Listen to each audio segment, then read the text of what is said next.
గురుగారు, అసలు వశీకరణం అంటే ఏంటి? నిజంగా వశీకరణం చేస్తారా? ఒకవేళ చేస్తే అంటే మెయిన్‌గా స్త్రీ వశీకరణం ఎప్పుడు చేస్తారు? అసలు ఎందుకు చేస్తారు? అలాగే పురుష వశీకరణం కూడా చేస్తూ ఉంటారు. అసలు ఈ వశీకరణం అనేది ఎందుకు చేస్తారు? వశీకరణం అంటేనే ఒక శ్రేష్టమైన విద్య.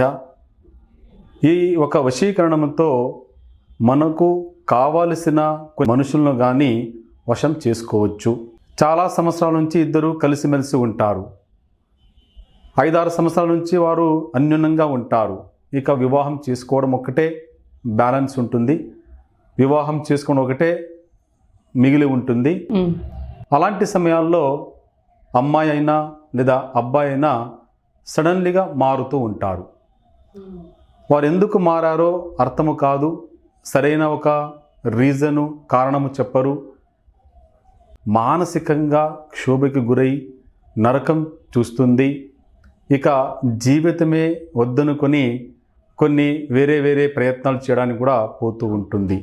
అమ్మాయి అయినా అబ్బాయి అయినా హానెస్ట్గా ప్రేమించే వాళ్ళు ఈ విధమైన సందర్భాల్లో వారేం చేసుకుంటారో వారికి తెలియదు. అలాంటి సందర్భాల్లో మాత్రమే మనము ఈ ఒక వశీకరణ ప్రయోగం చేయడం వల్ల వారికున్న సమస్యని పరిష్కరించుకోవచ్చు.